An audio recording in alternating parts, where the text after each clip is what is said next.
اللہ کی بزرگی بیان کرو وَلَعَلَّكُمْ تَشْكُرُونَ، اور تم اللہ کا شکر ادا کرو گے اس عید کے تہوار پر۔ یہ عید کا تہوار اللہ تعالیٰ کے شکر کے اظہار کا ایک موقع ہے میرے پاس۔ اللہ کے بہت سارے بندے ایسے ہیں جو اس رمضان کے پہلے یا اس رمضان کے دوران ہمارے اور آپ کے بیچ سے چلے گئے، اللہ کو پیارے ہو گئے، اور اس وقت کورونا وائرس کا دور ہے۔ ایسا دور ہے کہ کب کس انسان کی زندگی ختم ہو جائے، کب کس کو آکسیجن کی ضرورت پڑ جائے اور کون ہاسپٹل جا کے واپس نہ آئے، کوئی گارنٹی نہیں۔ اس دور میں ہمیں اور آپ کو اللہ تعالیٰ نے یہ پورا مہینہ عطا فرمایا۔ ہم نے ایک مہینے کا روزہ رکھا، ہم نے تراویح کی نماز پڑھی، ہم نے راتوں میں عبادت کی، ہم نے قرآن کی تلاوت کی، ہم نے صدقہ فطر ادا کیا، ہم نے زکوٰۃ ادا کی، ہم نے یہ ساری نیکی، ظاہر ہے کہ ہماری اوقات تو نہیں تھی، ہماری حیثیت تو نہیں تھی کہ ہم یہ نیکی کرتے۔ یہ اللہ تعالیٰ نے ہمیں توفیق دی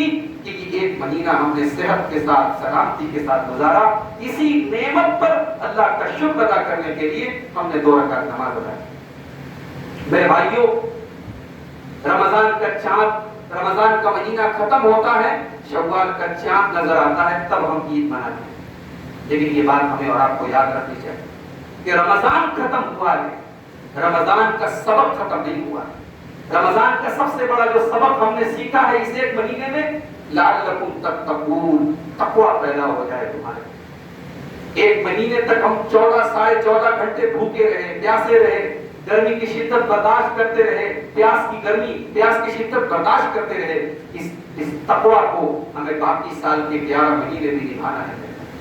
اگر ہم 14.5 گھنٹے اللہ تعالیٰ کے حکم پر بھوکے رہ سکتے ہیں، پیاسے رہ سکتے ہیں، تو اس اللہ کے حکم پر ہم حرام چیزوں سے کیوں نہیں بچ سکتے؟ اگر ہم ایک مہینہ رات میں 1 گھنٹہ تراویح کی نماز پڑھ سکتے ہیں، تو سال کے 11 مہینے ہم 5 ٹائم کی نماز، جس میں مشکل سے 10-15 منٹ لگتا ہے، وہ نماز ہم کیوں نہیں ادا کر سکتے؟ اگر ہم اس رمضان میں 2 قرآن 3 قرآن ختم کر سکتے ہیں، تو سال کے 11 مہینے ہم روزانہ 1 پارہ ہی صحیح، آدھا پارہ ہی صحیح، ہم قرآن کی تلاوت کیوں نہیں کر سکتے؟ اگر ایک مہینہ اپنی زبان کو ہم کنٹرول میں رکھ سکتے ہیں، اپنی زبان سے کسی کو تکلیف نہیں پہنچا سکتے ہیں، تو سال کے 11 مہینے بھی ہم اپنی زبان کو، اپنے نفس کو، اپنے آپ کو کنٹرول کر سکتے ہیں۔ میرے بھائیوں، ہمارا اسلام دین فطرت ہے۔ دنیا کے ہر مذہب میں، ہر قوم میں کوئی نہ کوئی تہوار کا دن ہوتا ہے، کوئی نہ کوئی جشن کا دن ہوتا ہے۔ اگر ہمارے مذہب میں کوئی تہوار نہ ہوتا، اگر ہمارے مذہب میں کوئی عید نہ ہوتی، تو یہ تو فطرت کے خلاف ہو جاتا۔ فطرت چاہتی ہے، انسان چاہتا ہے کہ سال میں 1-2 دن ایسا ہو جب انسان کی طبیعت خوشی منائے، انسان کے لیے اپنے بال بچوں پر خرچ کرنے کا دن ہو، اچھا کپڑا پہننے کا دن ہو، خوشی منانے کا دن ہو۔ اسلام نے ہمیں 2 دن دیے، لیکن ہمارے یہ 2 تہوار دوسری قوموں کے تہوار سے بالکل الگ ہے۔ دوسری قوموں کے تہوار کا مطلب آزادی ہے، تہوار کا مطلب ناچ گانا ہے، تہوار کا مطلب شراب و کباب ہے، تہوار کا مطلب نشہ ہے، تہوار کا مطلب حلال حرام سب بھول جاؤ ہے۔ مگر ہماری شریعت نے یہ جو 2 تہوار ہمیں دیے ہیں، ان 2 تہواروں پر ہم کوئی ایسا کام کرنا ہمیں اجازت نہیں ہے جو حرام ہے۔ ہم جائز حدوں میں رہ کر کے، اللہ کے قانون کی حدوں میں رہ کر کے ہم خوشی منائیں گے، ہم اچھا کھائیں گے، اچھا پہنیں گے، بچوں کو اچھا پہنائیں گے، یہ سارے کام ہم کریں گے، مگر جائز حدوں میں رہ کر کے۔ میرے بھائیوں، آپ جانتے ہیں کہ عید کی نماز کے پہلے ہماری شریعت نے ہمیں ایک اور حکم دیا ہے، اور وہ یہ ہے کہ ہم صدقہ فطر ادا کریں۔ اپنے گھر کے چھوٹے سے لے کے بڑے تک، مرد سے لے کے عورت تک، سب کی طرف سے ہمیں صدقہ فطر ادا کرنا ہے۔ جو بچہ عید کے دن سورج نکلنے سے پہلے پیدا ہو جائے، اس بچے کا بھی صدقہ فطر ہمیں ادا کرنا ہے۔ اور یہ صدقہ فطر سنت نہیں ہے، یہ صدقہ فطر ایسا نہیں کہ دے دو تو بھی چلے گا، نہیں دو تو بھی چلے گا، یہ دینا ہے، یہ کمپلسری ہے۔ کیوں؟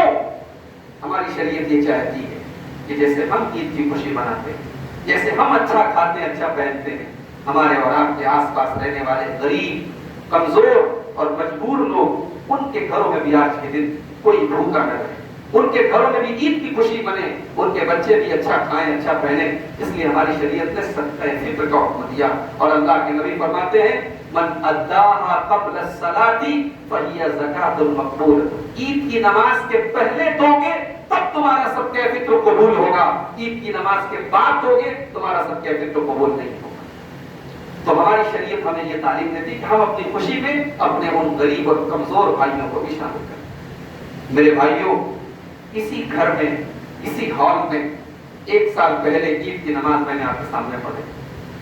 ہم نے ظاہر ہے کہ یہ قدم مجبوری میں اٹھایا، مساجد بند تھی، 1 سال گزر گئے، امید جگی تھی کہ چلو اب یہ وائرس ختم ہو گیا، اب حالات اچھے ہو گئے، مگر کورونا کی پھر ایک دوسری لہر آئی، اور یہ دوسری لہر پہلی سے زیادہ خطرناک لہر ثابت ہوئی۔ بے شمار لوگ مر گئے اور بے شمار لوگ آج بھی اس وائرس کے شکار ہیں اور ہو رہے ہیں۔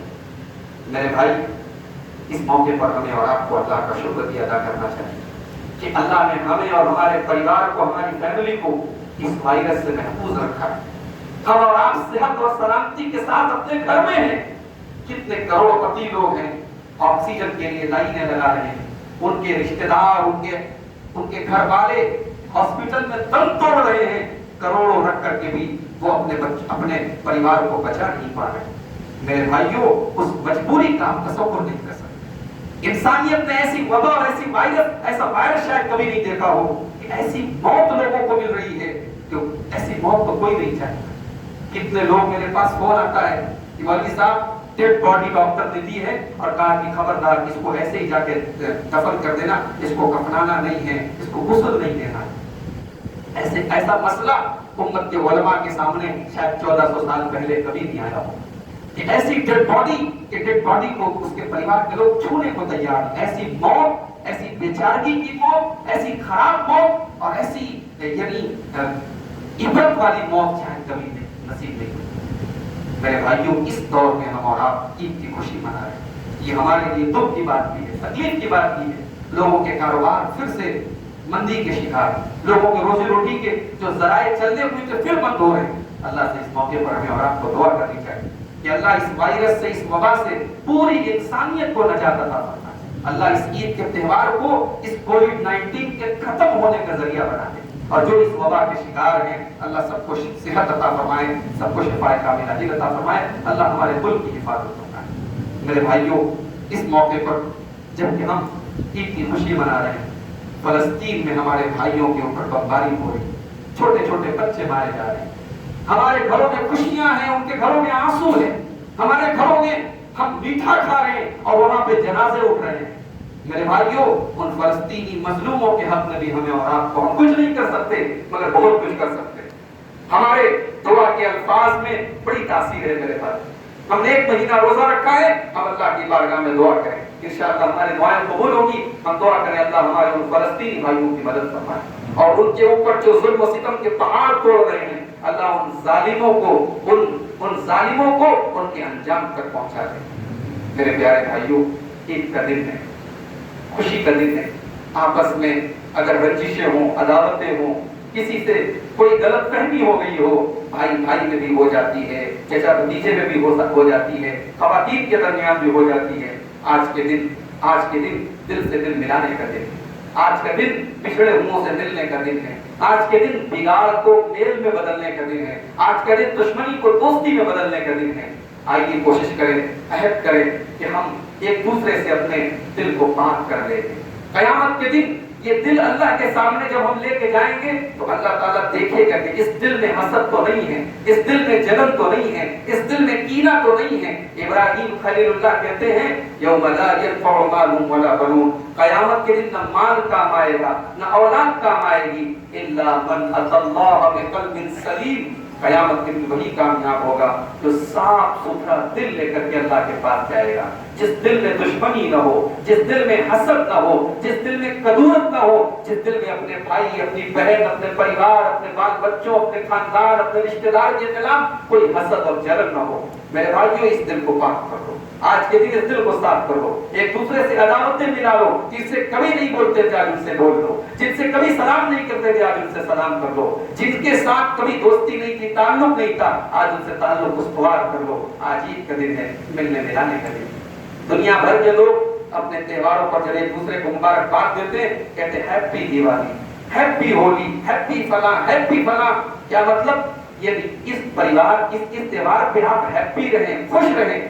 مگر ہمارے مذہب کی ہر چیز نرالی ہے میرے بھائی۔ ہم عید کے موقع پر ایک دوسرے کو مبارکباد بھی دیتے تو کیا کہتے ہیں؟ تقبل اللہ منا ومنکم، تقبل اللہ منا ومنکم. ہم یہ الفاظ کیوں کہتے ہیں؟